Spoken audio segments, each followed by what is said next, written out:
This is the Certainly Grognards for August 13th, 2018. This is Peter Bowman, and as always, I'm joined by my good friend and co host, Eric Carlson. Okay, Gav linked this thing to us. I would normally ask you how you're doing, but I think we're both in a state of what the fuck. Yeah. I don't know why Shinji Ikari is a train conductor now. I don't know why his train turns into an Ava as designed by me if I was playing with HO scale trains. But he does. It's a transformer. It's like a combiner transformer thing. Yeah. This is from the series Shinkalion. I know nothing about it. Apparently, Hatsune Miku is in the show too. Sure. Okay. Cool. Okay. I got nothing, man. Thanks, Gav. That was something. I swear that is just straight up Adult Swim madness. There is what that is. All right. So the full title of the show is Shinkansen Henkei Robo Shinkalion or something. I don't know. What the hell? Why not? I mean, if that's what you want to do, cool on you, dude. You do you. I'm down. Honestly, that version of Ava isn't too bad looking, except for the whole why is it made out of trains? Because the show's about a Shinkansen that turns into a robot, Eric. What's it? What's the Shinkansen? The bullet train. Oh. Well, everything should turn into a robot. Well, I know you think that, Eric. And yeah, I am confused by Shinji smiling. When does Shinji smile? Except for that like sad smile that he occasionally gives people to give them a that's a genuine smile on Shinji's face. I'm sorry. Well, that clearly means it's not Shinji Ikari, it's a pod person. Yes, clearly.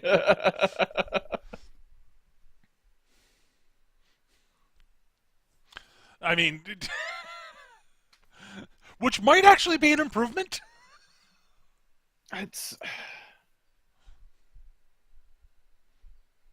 We should do a show on Evangelion at some point, so that I can have my.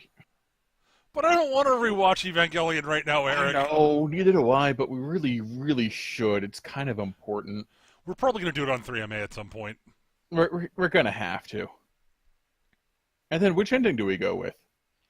Oh no, we go with the anime ending because if we're doing a 3MA, we're doing the series, and I refuse to fucking watch the movie. But the movie has just the most brilliant bit of surreal madness. It's a giant cosmic ray angel holding the earth in her cupped hands while it's covered by an explosion of neon crosses, while the most upbeat song about a breakup ever plays. But I don't want to rewatch the movie, Eric. Especially not after watching the series. Because we're watching the series, and now we're watching the same story again. Like, why? Again, like, I don't mind. Actually, I honestly wouldn't mind. As much as I complain about Evangelion, it's not bad. It's just disappointing.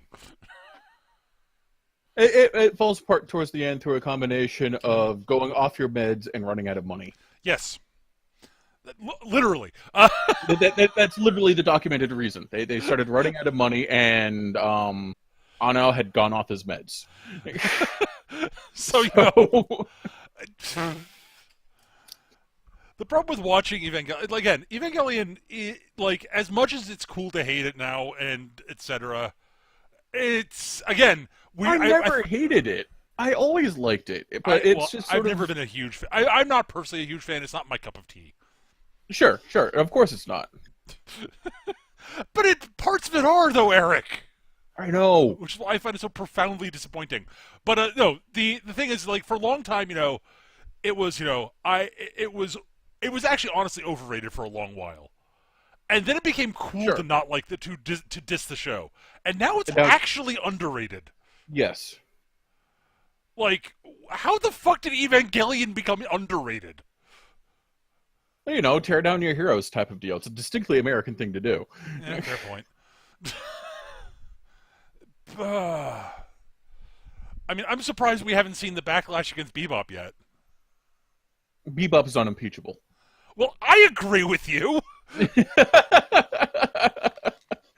I mean, you can't have a backlash against Bebop. You just have to watch it and go, okay, fine, I'll shut up now. But I'm surprised it hasn't happened yet anyways. Bebop's not also as hugely influential as Evangelion was. That's the thing, is you're right, I think. I mean, well, no, you're right, it really isn't. Well, that's the really interesting thing is, because of Evangelion, like, Evangelion was really influential on a lot of stuff, but it was also kind of the death knell of the mecha series.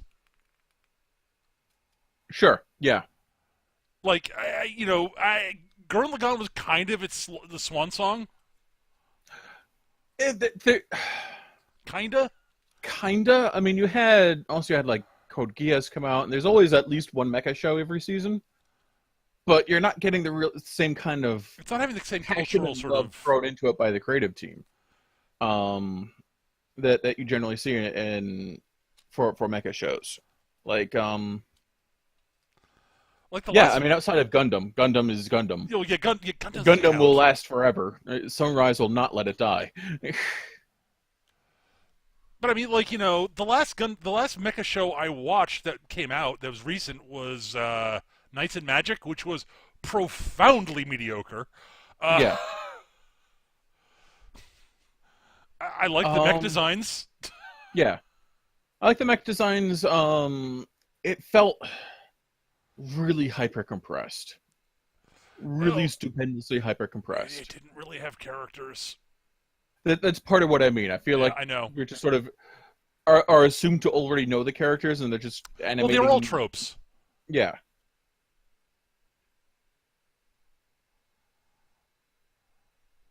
I don't know. Anyway, Knights of Magic again. Knights of Magic, thoroughly inoffensive. Like, it's not a bad show. It's just not good. Like, honestly, it's worth watching just to see cool robots. I mean, if you want to watch something and turn your brain off and watch cool magical robots fight each other and monsters, you could do worse. I mean, mechs fighting monsters. That's awesome. Apparently, Knights of Magic compresses 20 manga chapters into the first episode. No wonder it feels so like. I am not surprised. Yeah.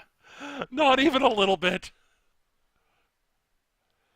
I'm still not convinced it would be much better in manga if they didn't, but, whatever. It just seemed like, yeah, it's a cute concept, but it's an interesting spin on the isekai series, Sure. I mean, the best isekai series is still Konosuba and Overlord. Fight me. Log Horizon? Fight me. I forgot about Log Horizon. I know you did, Eric.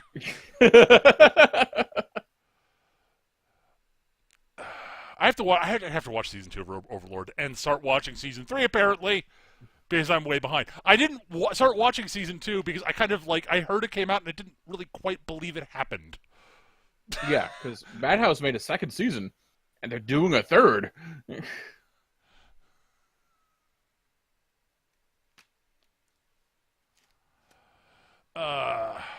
God, there's some other isekai series that I'm forgetting that's also good. I know there's another one. ReZero. ReZero. I've not seen that. I was about to say Recreators isn't, but that you said ReZero, not Recreators. Yeah, no, Recreators is like inverse isekai. Yeah, it's the anti-isekai.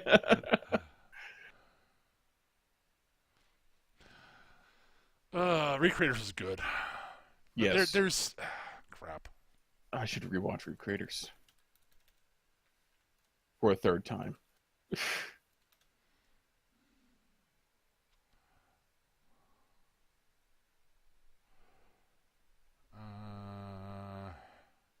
I'm actually looking up I'm looking up a list of isekai series that. Oh, No Game No Life, dude. How did we forget that? Oh yeah. Like, seriously. Well, other than the fact that fuck Madhouse, fuck you for ending the series there. Yeah, no shit. God damn it, Madhouse. Uh,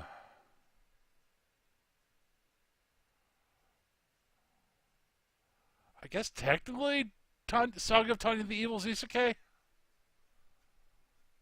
I Yeah, I mean, guess. if Knights of Magic is, then I guess that is too. Simply because it's um, words feeling to form. It's the whole reincarnation thing, is what I'm trying to say. Yeah. Still not sure what I think of Saga of Tanya the Evil. I thoroughly enjoyed it. I Uh, haven't Um, finished it yet, actually, and I'm thinking okay. about it. I thoroughly enjoyed watching evil, lovely atheist in a pissing match with insecure yet somehow also bored god in World War I with magic. I mean, it's just sort of like, and yeah, go for it. Yeah, I'm down. Oh my god. Yeah, I never finished that. I should get back to it. There are like 3 anime series I've started and I need to get back to and finish, despite that I like, and they were all ones I was enjoying. Like Yeah, Saga of Tiny the Evil, which I was enjoying, though I wasn't sure exactly what I thought of it. I've got to finish season part 4 of JoJo, yeah, gotta and I watch got to finish JoJo. Hinamatsuri also. Yeah, same here.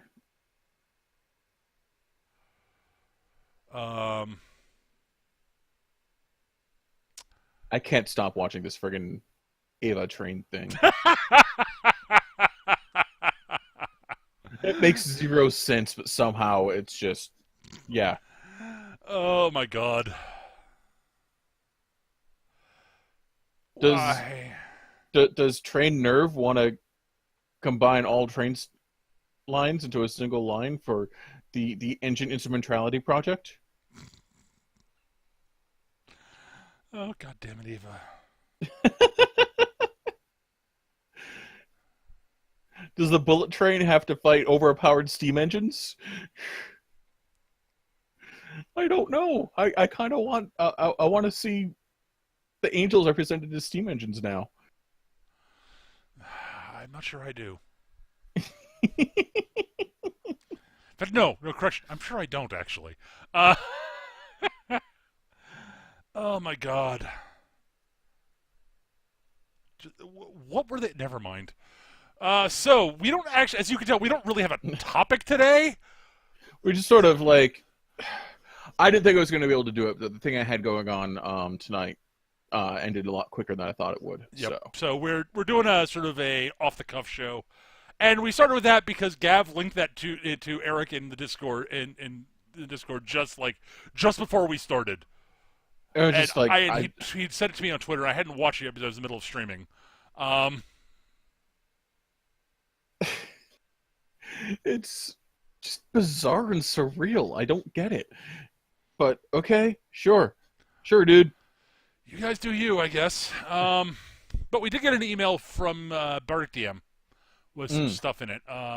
First, I want to thank us for the discussion on doing the Advanced Wasteland campaign concept.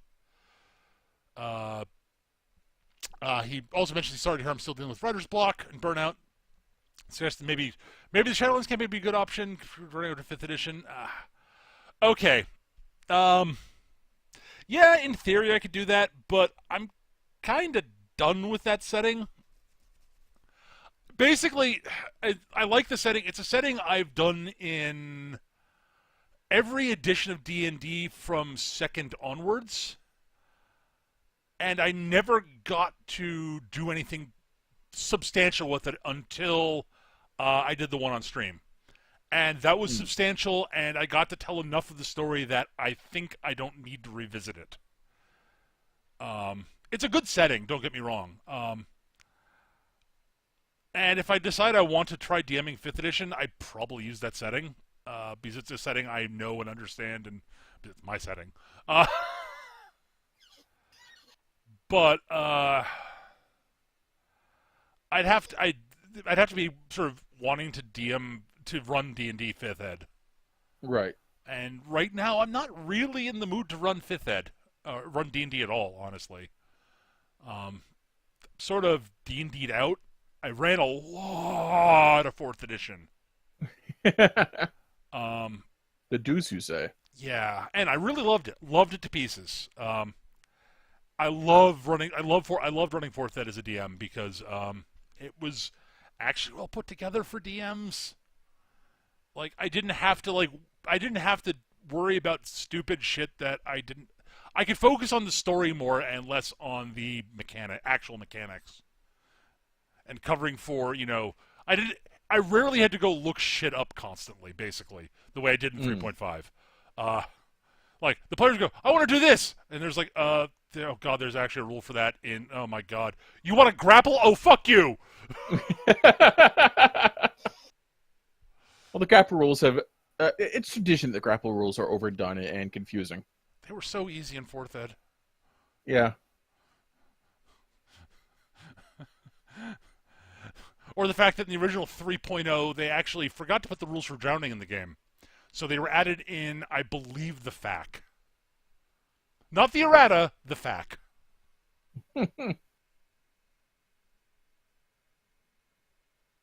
I know they're in 3.5. Oh, yeah, they are. But I was talking about 3.0. Okay. No one plays 3.0. No. Once they went to 3.5, of course they added the rules in, and also their new versions of the weapon size rules. Mm. So you can have a small, large weapon,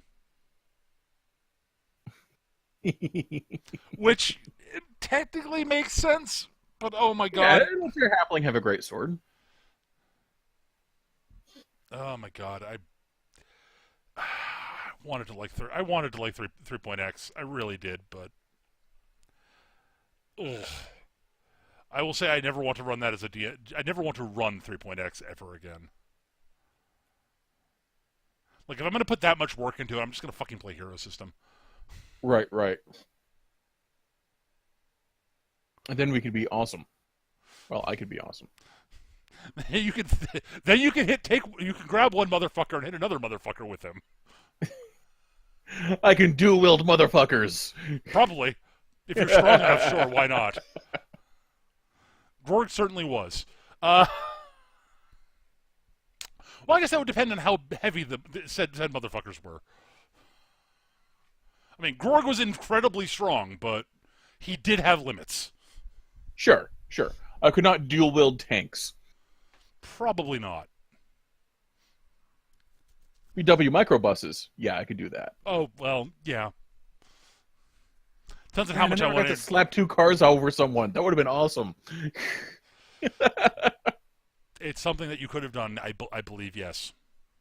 It would have been unfortunate for the cars, but hey. Yeah, whatever. They've got insurance. God, superhuman insurance has got to be fucking expensive. Yeah, no shit. On to his actual sort of suggestions or questions. Recently announced that Strange Machine Games are going to release a new Robotech RPG in 2019. What would you like to see in such a game? Good mech rules. Honestly, they have to have both. Here's the thing: it desperately needs. It needs good vehicle / mech combat rules, and good rules for handling personal combat and personal skills and shit. It needs to be able to transition from one to the other without basically making the players or God help me, the DM throw their hands up in frustration, go, oh, for fuck's sake. Honestly, because it's Robotech, I want to see a morale system for listening to pop music. I'm sorry, it's kind of like an integral part of. I wish you were wrong, but there needs to be a morale system for playing fucking J-pop. But weirdly, Min-May was actually a significant part of saving humanity. So hey. Yep. Oh goddamn Min-May. I would say she's the worst, but her cousin's right. Was it Lynn? Yeah, he's right there, and Lynn he is Kyle, in fact the that worst. was his name. And he is in fact the worst. He is in fact the worst. And Min-May's not really the worst. She's just She's just selfish and short-sighted, which is understandable. She starts the series at like 16. Yep, totally fair. I rewatched it recently, so I have not watched Robotech in at least a decade. Sorry, Right. slash Macross. I haven't watched either in at least a decade. I think I watched I, Macross I most watched recently. actual full-on Robotech all the way through from like the Masters into the to the end of the Invasion. So Nice. yeah, It's fun. forgot how cool the Invid were.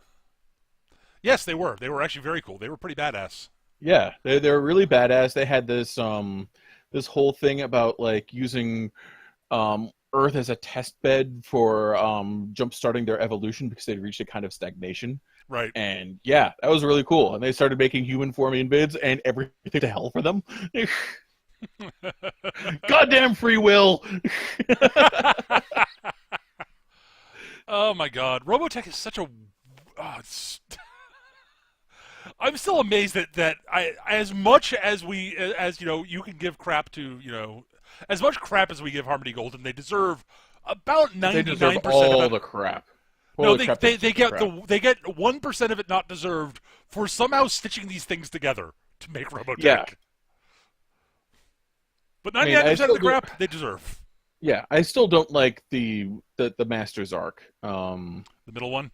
Yeah, Well, there's a good reason for despite the that. fact that what's her fuck, I can't remember her name, the main character, it actually grew on me just despite not liking the voice actress.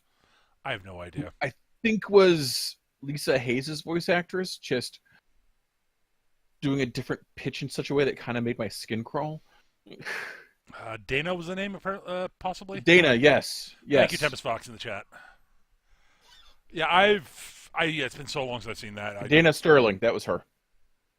Oh, Max and Mira's kid. Yeah, Is it Mira? Miria. Miria. I'm amazed I remember that much. I'm amazed I was that close, honestly. Oh man, their whole courtship is such a fucked up mess. I will infiltrate. I just got beaten by a Veritech. I'll find that pilot by infiltrating the SDF, and then I'll murder him. I have found him. Now he's challenging me to an arcade game. He kicked my ass. Well, now I'm in love with him, but now I have to kill him even more. What a fucked up fucking courtship. Yeah. Oh, poor Maria. She was such a fucking mess.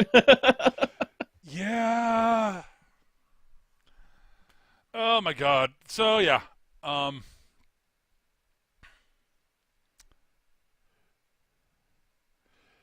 He also asks, since I've been playing a lot of Warframe recently, what sort of tabletop game do I think for replicating the mechanics while still keeping it fun? Anyone that lets me not be so ugly. Or a more correct type of ugly for you, at least. Yeah, the correct type of ugly. I don't know. I mean, again, it's a classic case of like. I honestly, it would be like I think you could do something similar to Warframe in most systems. I honestly probably I'm just not sure how well it would translate. How well the setting translates to a good. I mean, I guess you could do it. I don't know how well the setting translates to a tabletop RPG is the thing. I mean, Well, you can do anything in a tabletop RPG, but well, like you can, it's but I don't know from how well. from what I've seen, it's very frantic and fast paced, and there's a lot is. of movement and bouncing between things. It is. So, in my experience, the thing that would represent that best was the Ping Pong Fourth Edition Barbarian. Yeah, I mean, The one that's built to ping pong around the battlefield, hitting shit. there are a lot of ways you could do it. Honestly, basically, my gut feeling is you'd want a combat system that is got some tactical depth to it, but it still plays fast. Yeah. I guess maybe sort of something akin to, I guess, a simplified version of Hero Combat. Because, Hero has the tactical depth that you want, but you want it to flow faster. I honestly don't know. I feel like it's something that requires miniatures to really get the hang Yeah, of it. no, I agree with that. That's one of the reasons I was thinking either hero. I was thinking hero, but Um, you could adapt the core of IK role playing, yeah. but you couldn't use any of the published Oh professions. no, Yeah, you'd have to. Yeah, honestly, you could probably build it using the core mechanics of Iron Kingdom's role playing. Yeah, I agree with you. And then basically you build something along the lines of the careers for building your frames. yeah, I guess. and you need a whole bunch of new abilities also. I mean, Well, you've yeah. got things like shield bash and bull charge and whatnot, but yeah, you need for movement sticks. But yeah, I don't know. Like there's some of the warframes would be hard to represent in a lot of tabletop games. Like there's one frame Octavia that can one of the ability her abilities is literally to summon a thing on the tabletop that plays music and makes the enemies annoyed enough to attack it. It absorbs damage and pulses it back out as damage to all the enemies in the area. Huh. Yeah. So someone's a thing that plays country music. Well, whatever music the player designs it to be, it taunts the enemy. The only thing that I can think of that make people want to attack it, even though it hurts them, is country music or smooth jazz. A lot of the people I've seen using Octavia, the music they put together for it is E1M1 from Doom. Mm. Because the higher the pace it is, the more often the damage ticks out. Because it ticks out when it plays notes, basically. So I just load it up with like some dubstep or some I, gabbercore if you really want to go crazy. I imagine some people do. The problem is you have to listen to it yourself.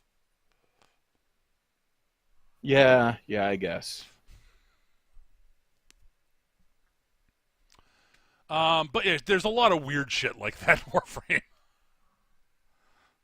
Like there are Warframes that can there's another one that can basically build like this sort of ring of glass walls, and the enemies inside you become sort of slow down and become sort of encased in glass effectively.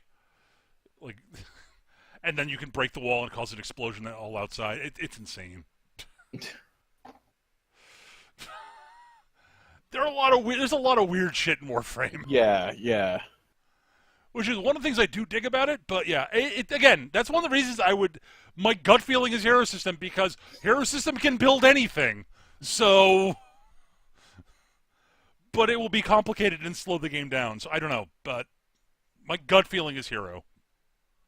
But that's like my gut answer for a lot of shit. Like, here's a concept that is, weird and kind of off the wall. Well, I know you could do it in Hero. It's not it's a. I hate giving that answer because it's sort of a cop out. Yeah.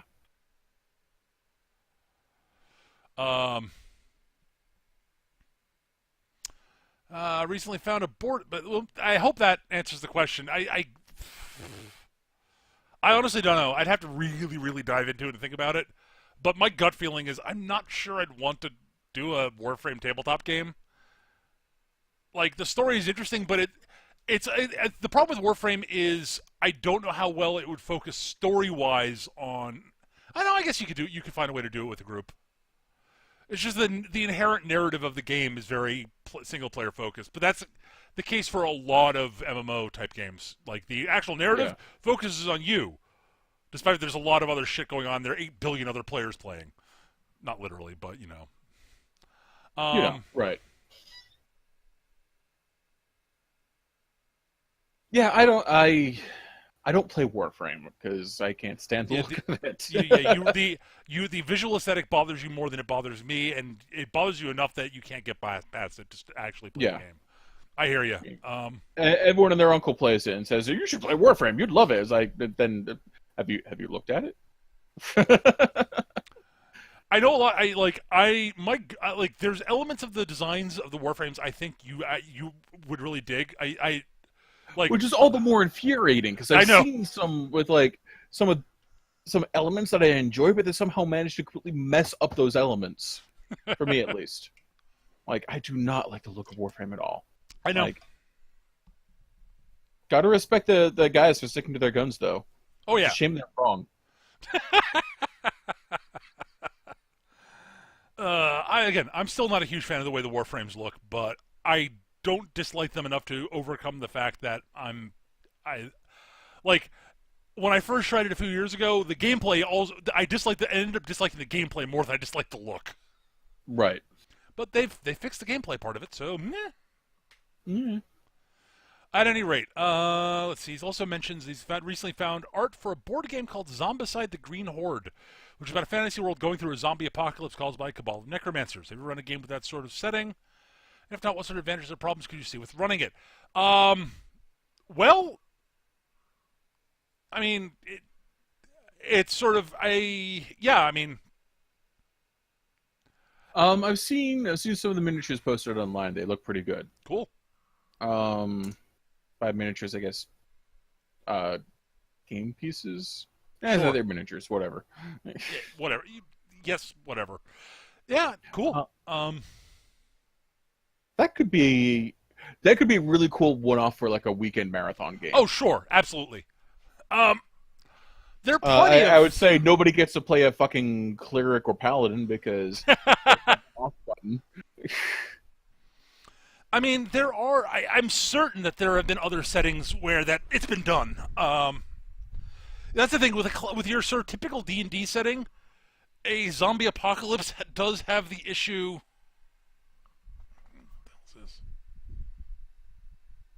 Whatever. Does have the issue that paladins and clerics exist. Uh, but I guess if you have enough undead, you can overwhelm it. Maybe. Yeah, if you got your classic plague zombie thing where like everyone they kill gets up and kills. So Sure. Also, I mean, it's because it's not like paladins are you got a paladin every 15 feet and and you're priests not. with the actual like enough favor of their gods to actually cast spells and turn undead are also a rarity. Yep. So I'm So pretty sure every village doesn't have one. oh, they might have like a level one who runs the church. Yeah. The local church. But that's not enough to stop a horde of zombies. Honestly, like again, I don't see that being a long running campaign. But I mean, it's doable. I will say something akin to that was part of the backstory for my for the Shadowlands campaign setting, Yeah, but because you had the the War of whole the Dead. yeah. It was one of the big sort of we saw first off a bunch of infernomancer type demonologist types made pacts with demons and summoned a huge horde of demons and attacked the world, and everybody got together to fight them off. And, and that it did a lot of a lot of people sort of and a lot of heroes died during all of that. And then right in the heels of that was when the undead, the great undead lords got together and summoned a horde of the undead and tried to take over the world, and the heroes banded together and more heroes fell. But they stopped that, and it was great. And that's when the Drow invaded. And they were like, excellent. They should be softened up enough now. And the Drow won. Stupid pointy ears. They make good villains. They do. It's hard to go wrong with like cruel for cruelty's sake. Elves. I mean, it's just they're so easy to hate.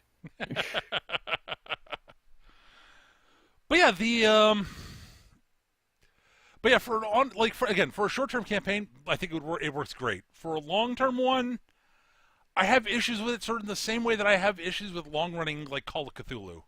Like, yeah, you can do it, but why? Then everyone goes insane and is eaten by the old ones, right? I mean, there are ways to do Call of Cthulhu long term and have it be fun and interesting, but it's like like an ongoing paranoia campaign. Why? Yeah, like I said, this sounds like a lot of fun for like a Yep. marathon session over a weekend. Yeah, I agree completely. It also works well for inciting incident, incent, you know, inciting incident to start a campaign off. You know, a zombie apocalypse is happening. You deal with the root cause of the zombie apocalypse, and then the campaign is more about the what happens after. Which It could even be an adventure in an ongoing campaign, like oh where sure, you just scale it down a bit. It's not like the world or even the kingdom. It's like that city or that village sure, or that. absolutely. Yeah, No, that works. That actually works really fucking well. I've done it. Uh, yeah. uh, but like even like a worldwide event, like dealing with the aftermath of a zombie apocalypse, and what do you Mm. do? Like again, it's your classic post-apocalyptic setting. It's just a different sort of inciting incident for it. It's supposed to nuclear war or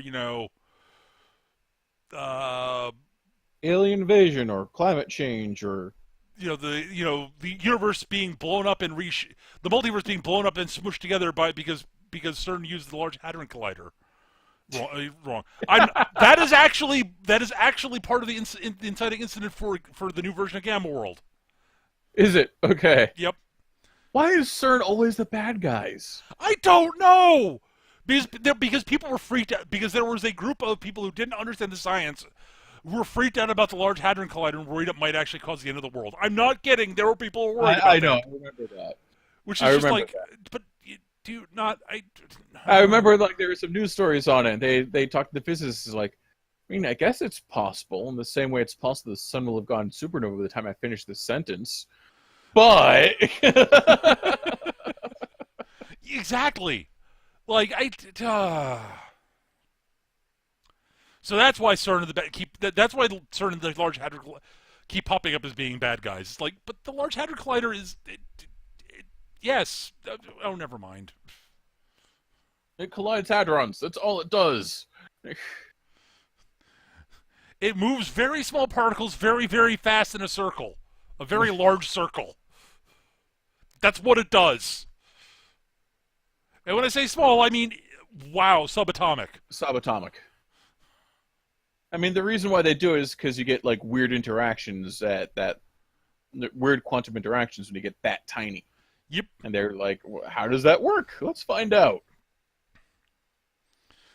This is people Because trying to figure out scientists. exactly how the universe actually fucking works. Right.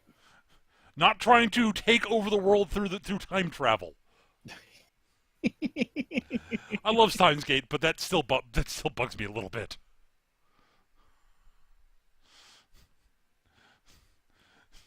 What do you mean CERN are going to take over? CERN, are you? Never mind. Chris is still best girl. She was great.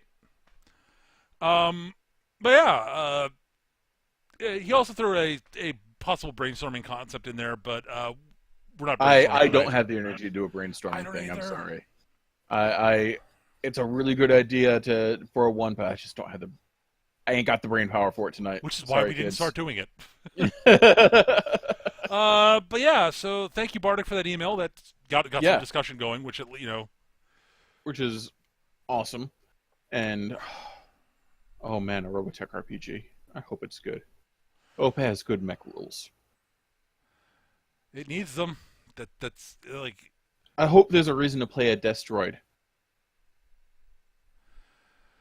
And they're not don't just Eric. I cannon hate to fodder. say this. Don't get your hopes up.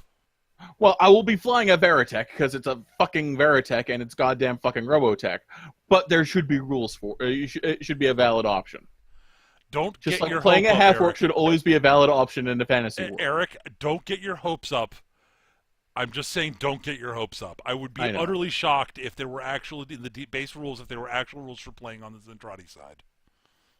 Oh yeah, I wasn't saying the Desertrati. I meant like the Tomahawk and the Spartan and whatnot. Oh! Those are right. Those are the destroids. I'm sorry. Yeah, I was thinking the Zentradi side. No. Yeah, I agree with you on that. Then fine. Yep. yeah. No, I mean there should be rules for playing as Zentradi. Not like a normal, but like a micronized one. Because the obvious time to set it is during the reconstruction after they blow up Dolza's friggin' fleet. Duh. Yeah. Well, we'll see. I got nothing. I don't know. I'll admit, as much as I do enjoy Robotech, I've never really wanted to roleplay in the setting. There was a I kind of I do there was get a the appeal, but nah. there was a short-lived Rifts game I played in high school. Yep. This is around the time I was starting to look at 40K Hmm. and liked the orcs despite not liking how worked on the tabletop. Right. Because this is still second edition because I'm ancient. Right. And someone's like, "Yeah, I'm going to do Rifts. You can do anything you want from Palladium thing if you find as long as it's officially published." It's like, awesome. I'll play an orc cyborg in a Veritech. That's what I'm going to do. Well, that's a thing that could probably happen in Rift, so Yes. sure. Why not? Yeah, I don't know. I sort of actually feel sort of similarly about my actual favorite anime from that era, which is the Yeah. Starblazer / Space Battleship Yamato. I love that series, but I'm not sure I'd actually want to roleplay in the setting. Yeah, yeah. I totally understand that feeling. I have my own settings like that. Like, yeah. But dude, fucking giant robots. Actually, thinking about it, I know I'm a little weird this way, but for a lot of the sort of you know, for a lot of the games that adapt, like there are a whole bunch of great settings I love in fiction and games and such, like video games and fiction. Right. And the vast majority of them, I'm not that interested in role playing in them.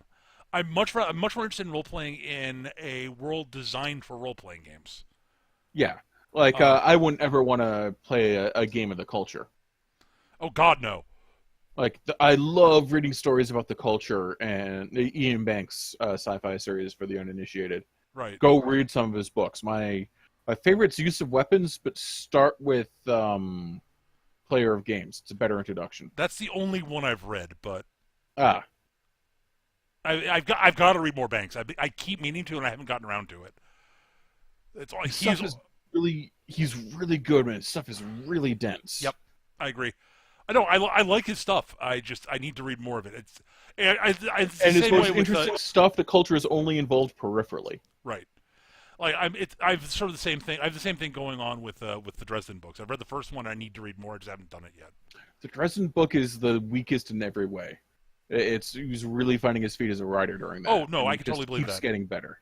It's just things I haven't gotten to yet. But yeah, That's a world that I love reading about, the Dresden Files, but I'm not sure I'd want to role play in. yep. Because god damn it, how do I top Harry Dresden? But there's a lot He of uses settings. necromancy to animate Sue the Tyrannosaur and rides her into battle against necromancers.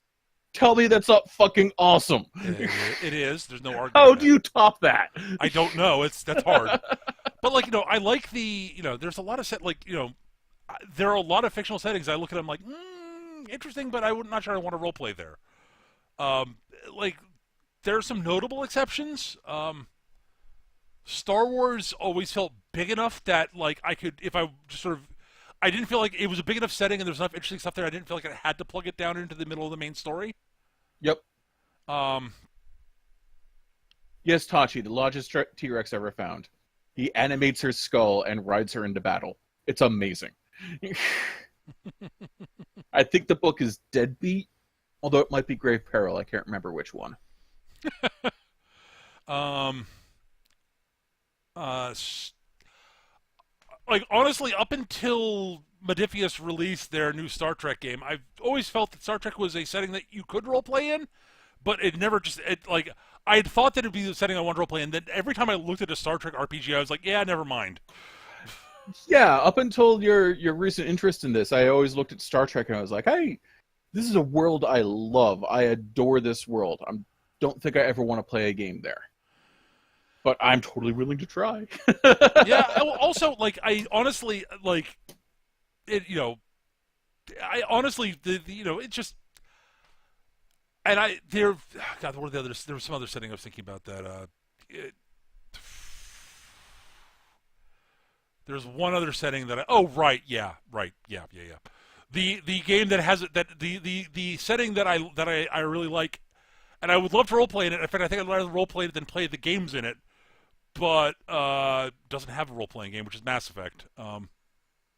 Yeah, I would love to play a game in Mass Effect. Holy crap! It's a Like, great setting. it's an amazing setting. It's big, wide open world as long as you set it during the appropriate timeline. Like, Say, pretty much any time prior to Mass Effect 3, really, yeah, from yeah. my understanding. I'd argue during the 2 years between Mass Effect 1 and 2 Sounds would be about right. about it. But it's a big setting. It's a big universe, Yeah, and it's a cool one. There's a lot of really cool stuff going on. So there's a lot of really cool races in there. Like, I obviously, of course, I have a thing for the nihilistic and fatalistic Krogan. They're giant space turtles. um, the Hanar, just like, I don't know if I'd ever want to play one, but they're just so friggin' fascinating. They're hyper intelligent jellyfish that talk with light. they're really neat. The Elcor are great. Yep, the Elcor are just comedy gold. Yes, but they're also like a really legit, interesting species. Yes. And if you Um, run your own Mass Effect game, you can introduce more than the 2 or 3 sympathetic members of the council races. yeah. Because, dear God, most of the individuals you run into from the council races are complete assholes. Yes. Yeah, like, I'm. You do run into the occasional like nice guy Asari or Turian, but outside of Morden, I don't think you ever run into a nice guy Solarian. You run into a couple pathetic Solarians, but you don't ever really run into someone you want to hang out with, except for Morden, who is awesome and terrifying. Oh my God. Yeah, Mass Effect's a great setting, and nobody's made an RPG for it, like an official Yeah, one. it shocks me that there's not an official RPG for it. There are a ton of homebrews that are like seem pretty damn like spot on, but like Like honestly, I am shocked Steve Jackson Games has not published a GURPS Mass Effect book yet. yeah, no shit. I am baffled by this as it happened. They've done everything else. There's a GURPS Riverworld, for Christ's sake. Which why? Why? It's a great book. Riverworld's a great book. Why the fuck would you roleplay there? Yeah. Like, talk about settings I really like the books for, Probably but all EA's fault. I will say I think the most fascinating GURPS supplement I've ever seen was GURPS Uplift. Yes. Partially because David Brin, the created the whole Uplift series. Actually Um, helped them make it, yeah. yeah, So 'cause he all was the like, stuff that presented, sounds awesome. I am on board. Can I? all the stuff that's new in there is actually canonical Yes. because they consulted Bryn on it. I love It is that. the only RPG I've ever heard of where everything in there is canonical. Yep. Because Bryn looked at it and said, "This is awesome. Yes, you guys get me." And who doesn't want to play an uplifted fucking chimpanzee? That's there's a lot. There are a lot of things in the Uplift setting I really, really, really dig. Yeah. The Uplift books are good. David Brin can fucking write. Jesus Christ. Uplifted chimp.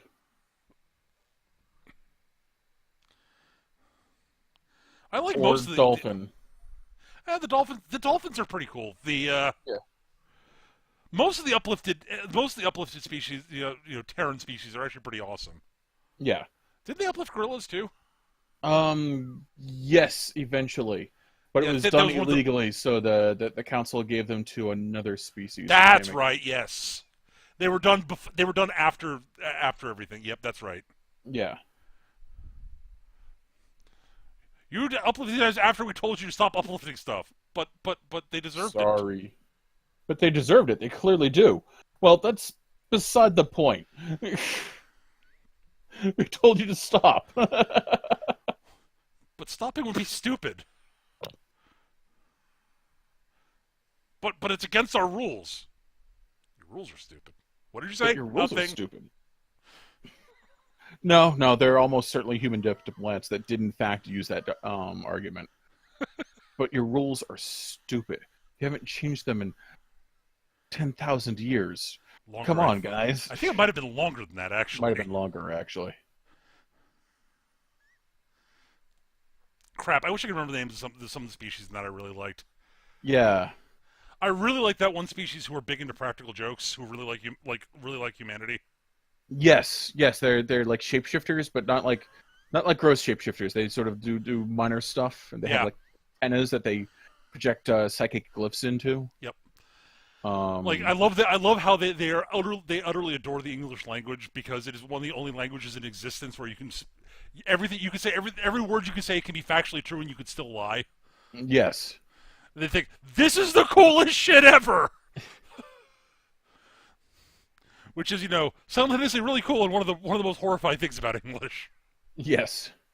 There's a there's a great bit in the Uplift War where you have the one of the species, this big hulking species, no sense of humor. They Right. have this big like crest that they'll inflate when they're angry or making a threat. Yep. Um, there's a bit where like they're in orbit over a planet, and there's a human fleet that's also there. So the two admirals meet, and the alien swaggers in with his crest raised up, and the human walks in with a big grin on her face. And the alien's thought his process is, I know that's a greeting. I know that's a greeting amongst humans. I also know that she knows that that's a threat display amongst every other species on Earth. Fuck her.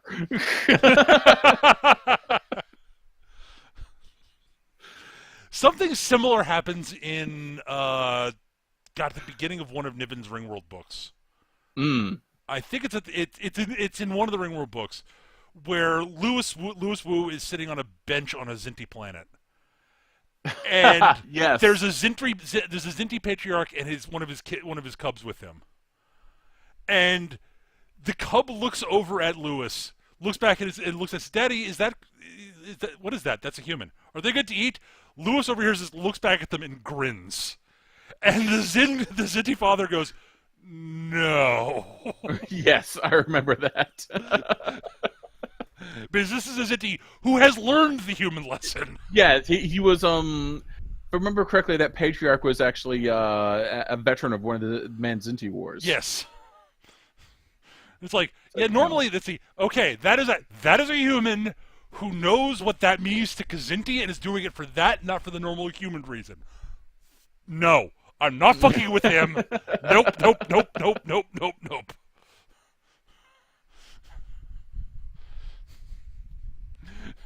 Because this is at the point where the Kazinti were no longer trying to, no longer at war with humanity because they're like, yeah, okay, fuck it, we can't beat these guys. We can't beat humanity. Fuck.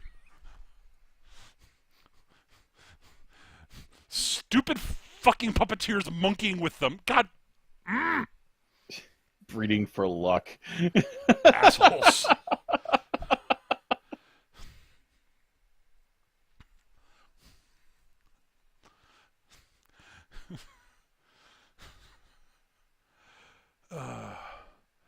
Well, I mean, the other thing about it is there's a really good excuse for why the Kazinti are not actually as good at warfare as humanity. They didn't actually develop their own technology.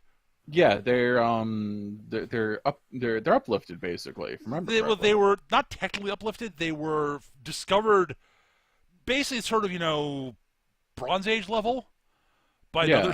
another species who basically gave them technology and made them their warriors, so they didn't have to fight because they were herbivores, the species that found them. And the Kazinti were smart enough to basically do the sort of work as their grunts for a while until they could actually take over and kick their former masters' asses, and then use their technology to basically genetically manipulate their former masters into the point where they were Or now they're they were slaves and food animals for them. The Kazinti were kind of awful. Yeah, they were jerks. And they're really cool, but they're jerks. Oh God, yes. They're also technically part of the Star Trek canon. Yes, yes, they show up in The animated series. The animated series. Yes, Because one of the animated Niven series, actually wrote that story, if I remember correctly. it's based on the story of the soft weapon, Yeah, which is an excellent short story. and a pretty good episode of the animated series. It's just the animated series.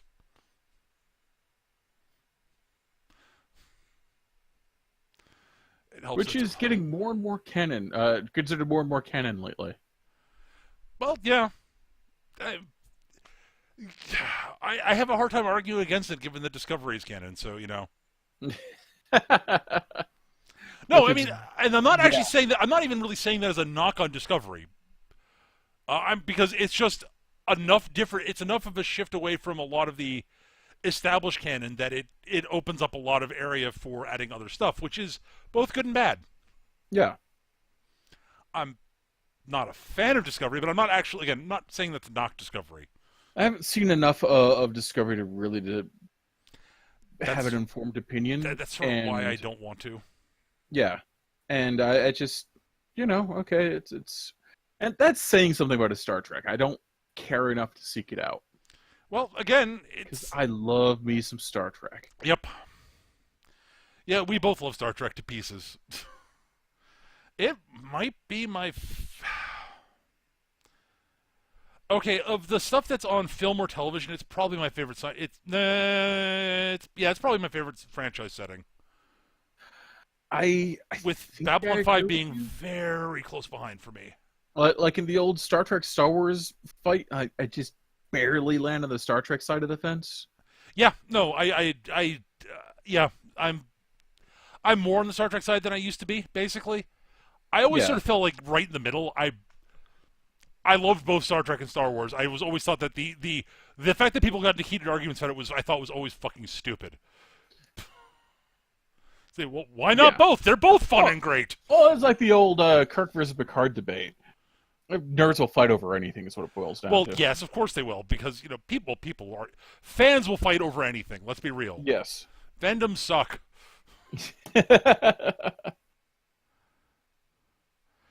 Uh, but yeah, I do remember starting a bit of a kerfuffle at a con once when they were doing the whole like Kirk versus Picard thing. They turned to me. So what about you, oh Cisco? Cisco, yeah, Cisco is the correct answer there, obviously. weirdo. I like Cisco a lot. Don't get me wrong, but yeah, no. No, he's the best captain. Screw you, fight me. If you want a starship captain, I'd say he's the worst of the three. Nope, he's the best. Screw you, fight me. He ended up in exactly the right position for him, though, Yes. which is not starship captain. You didn't say starship captain, you said captain. You know what? He wasn't a captain there either. He becomes a captain. Much later, yes. Not that much later. I think it's like only a season I'm or two. joking. I don't know. Okay. And whatever. Again, no. And when we say best captain, you know exactly what people mean. They don't mean the rank. They mean the position. Still the best captain.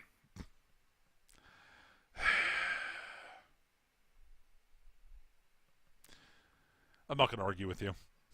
You shouldn't. Not I'll worth my time. drag you down to my level. It's like It's playing chess against a chicken.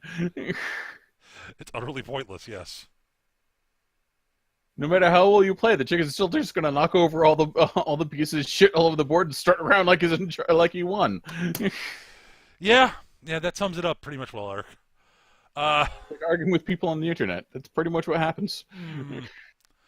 But yeah, I've always been a sort of I used to always be sort of like I like both Star Wars and Star Trek equally. I think I like Star Trek more than I like Star Wars now. Um, but that's not to say I think Star Trek. It has nothing to do with Star Wars has gotten worse. It hasn't. Uh, No. uh, it has everything to do with the fact that I just my taste in science fiction has changed. I prefer a more I'm trying to think of the best way. Nuance look at things. Yeah, and I prefer more actually more science fictiony than the space opera Space fantasy? space fantasy Yeah. slash space opera that Star Wars is. And I love Star Wars. I still love Star Wars. It's great. but I'm a little Star Wars out, honestly. Mm. There's might be too much of it. I think it's probably what happened with Solo not being the biggest movie ever, like everyone was expecting it to be. That Yeah, the world in general is suffering from a bit of Star Wars fatigue, yeah. and I has don't. I nothing to don't. do I with don't need a. those. I don't need a Star Wars movie every year. Yeah, having a good ongoing Star Wars series, sure, I'm down with that. Especially seeing as I can not watch it and then binge it when I want to, Sure. because hooray, internet.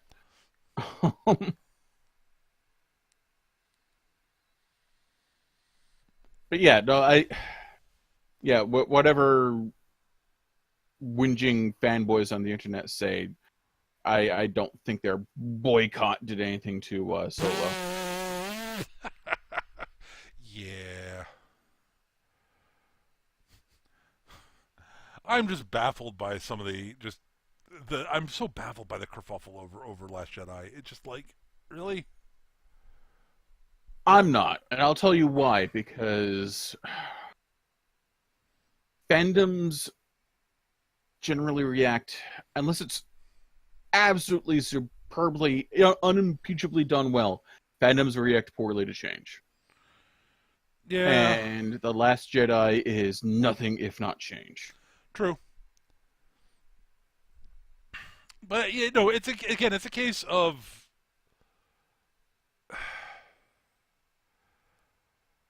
it's just that I'm baffled by the level to which people have stooped. And I'm not saying I'm surprised. I'm baffled. Those are two very different things. Fair I'm not at enough. all surprised, but it baffles me that it's like, really? Like, I know I'm not surprised this is happening, but really? Yeah, You're this worked up about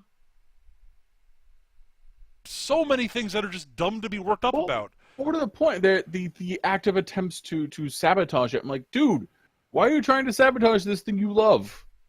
You may not be happy with the direction it's going in, but if you sabotage it, that means it can't go forward in other directions.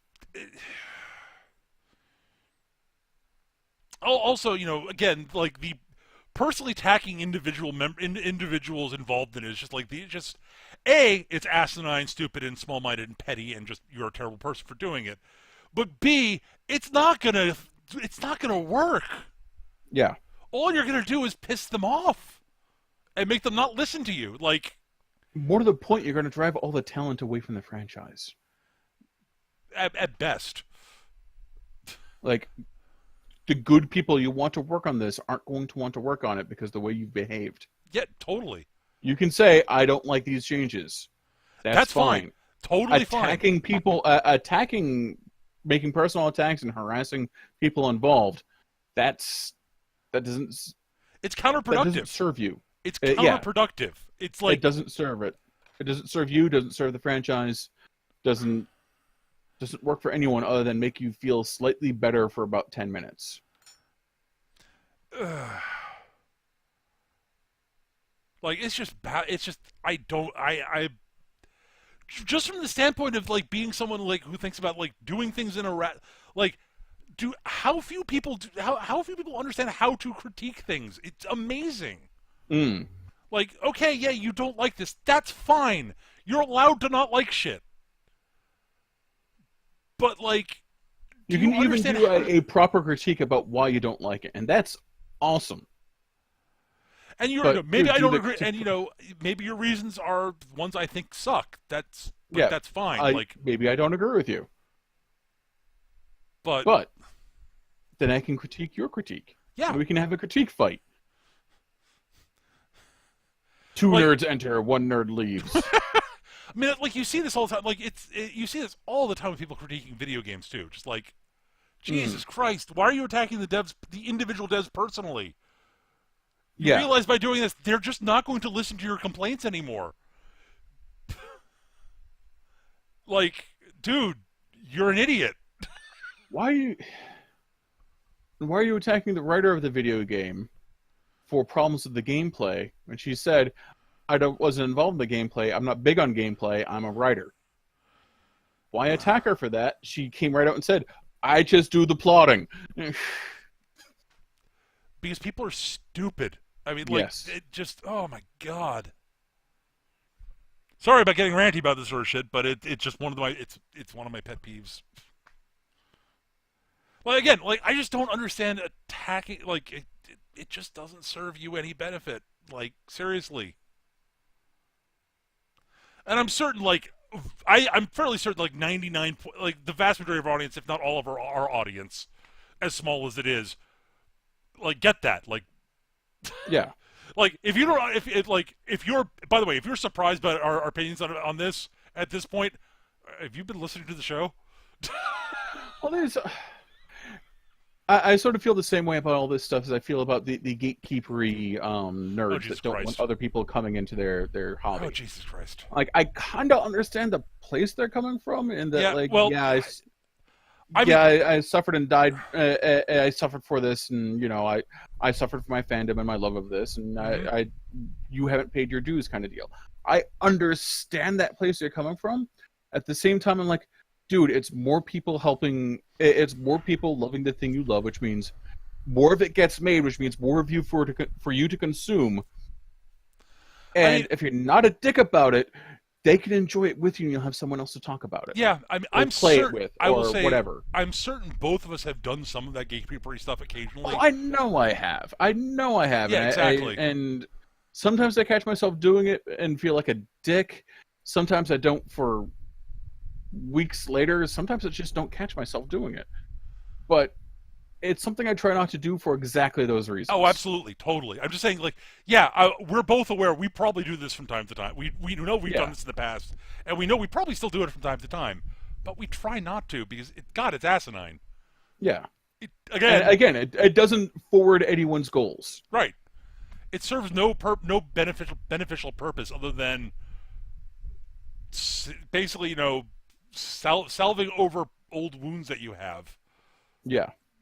But it's not actually helping those. It's just sort of being prickly about it, which again I get. I mean, we're not called the Sir of the Grognards for nothing.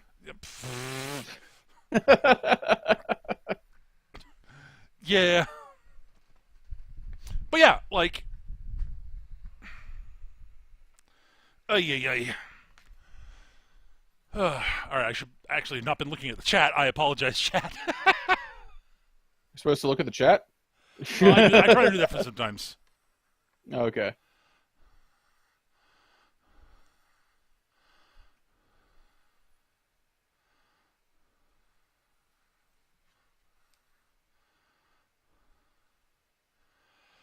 Uh, yeah, Bardic DM. So I don't want to. Yes, that you're probably right. Game journals have been doing that. That's a big case of whataboutism. I Yeah. hate to say this.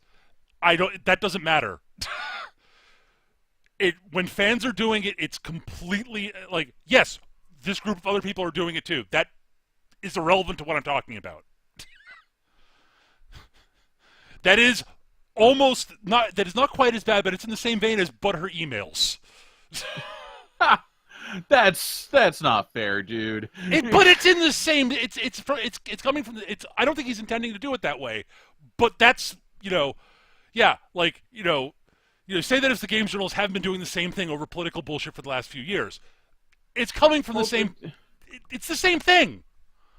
well, it's It's deflecting away from the thing I'm bringing that we're talking about.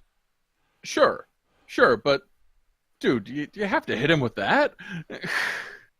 I'm It's just making. saying it's low. I'm making the point. It makes the point. Okay, fair enough, but And I'm sorry, but like that's.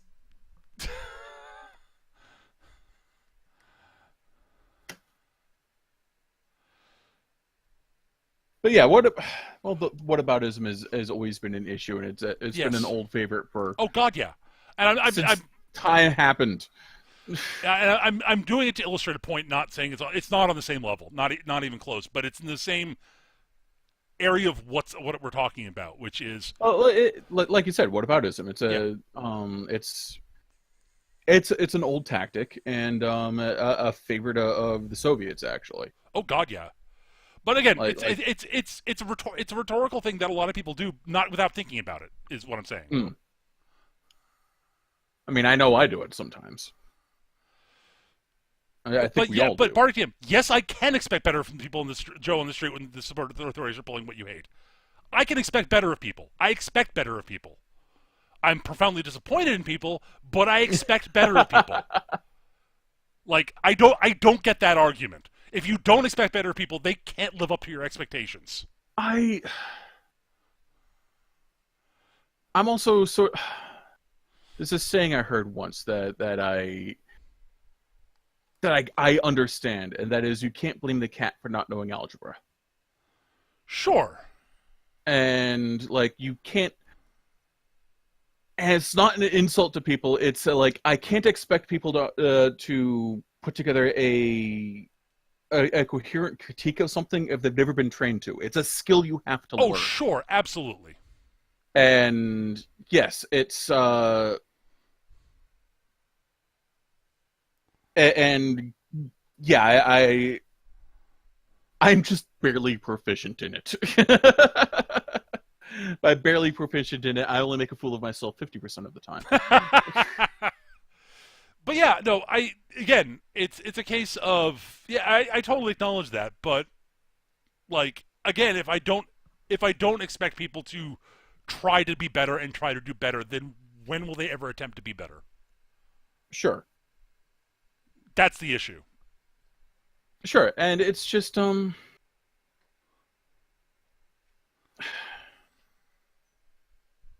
you're right, you can't have higher expectations for people. But at the same time, you can't call it a personal failing in their part if they've never been Oh, I'm not saying it's necessarily a personal failing. I'm just saying it's what yeah. they. I'm not even saying it's a personal failing. Okay. I'm saying that they're fucking up. They're not serving their own purposes. Mm. Now, for some of them, it is a personal failing, and I'm definitely not saying Sure. that about Bardic in the chat here. Like, not No, even a little bit. Bardic's cool. Bardic's a cool dude. We're saying Yep. you're a cool dude. Yeah, totally. I'm saying like if I don't expect better of people, then there's literally no chance that they will be able to rise to my expectations. Now, 90% of the time they don't because people suck. Uh, but anyways, we've gotten unnecessarily political. I think.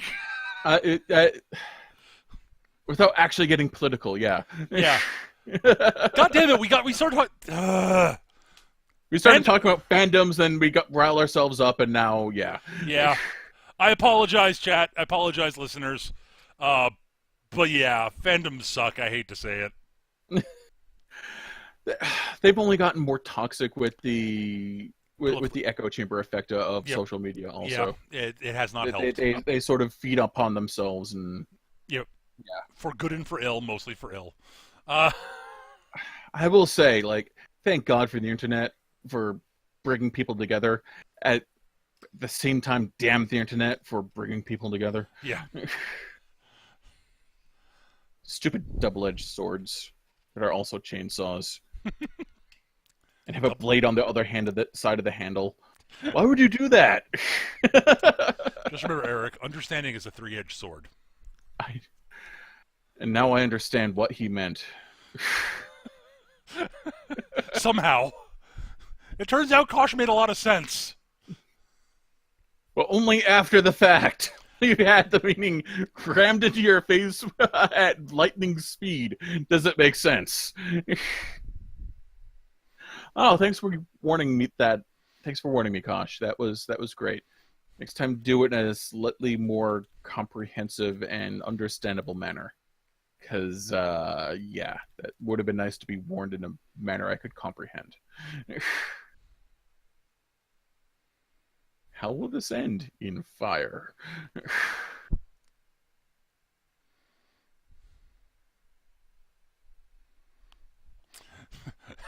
I think my favorite from from one of my favorites is still from Kosh is still you seek meaning, then listen to the music, not the song. Yeah. It's like, God damn it, Kosh.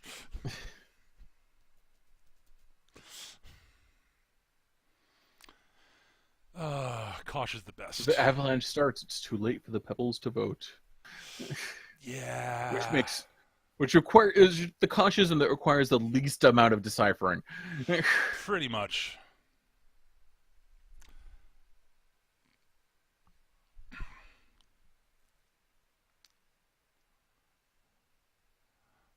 Fucking Babylon 5. It's so good. So good. And It really is. it's on Amazon Prime. Hooray! Eddie, we should probably wrap up show. Just realized. Yeah, we've been adding on for about an hour and a half or so. Yeah. So thank you everybody for listening. We hope you enjoyed the show. We try to save time at the end of each episode for viewer questions. We forgot that in the middle of the show this time. Yeah. But we do have an email address. If you want to ask us questions you'd like to have us answer in the show, you can send them to us. Our email address is surlygrognards@yahoo.com. surlygrognards@yahoo.com. Or you can post them in the comment section on YouTube. If you've got feedback for us, feedback for us, ways we can make the show better. We love getting that shit. Send to us, same places. If you got show topic suggestions, dear God, we love show topic suggestions. Then we don't ramble the way we did this episode for an hour and 15 minutes. Yeah, we kind of went everywhere but where we were supposed to go. We didn't have anywhere to go, so, Yeah, well, you know how that goes. Yeah. It's the journey, not the destination, Eric. Shut up, Kosh. That's not even a cautiism! I don't care. Anyways, send that stuff to us, surlygrognards@yahoo.com, or in the comment section on YouTube. We record the show most Monday nights starting at about 7 p.m. Eastern here on twitch.tv/mechagm. We usually start sometime around 7 p.m. Eastern. We were a little bit late today, but whatever. Yeah. I usually tweet out when the show's going to go live. I think I forgot to do that today. Oops. Whatever. Oh, well. But yeah, so, and I try to upload the show during, right, it's short, within a day or so after recording. But anyways, that's going to do it for tonight, guys. Thank you so much for listening. Hope you guys enjoyed it, and we will be back maybe next week. I'm not sure. My schedule's going to be a little wonky for the next couple of weeks. We'll see. But thank you so much for watching, guys. I hope you enjoyed it, as I said, and see you next time. Take care, everybody. Bye, humans.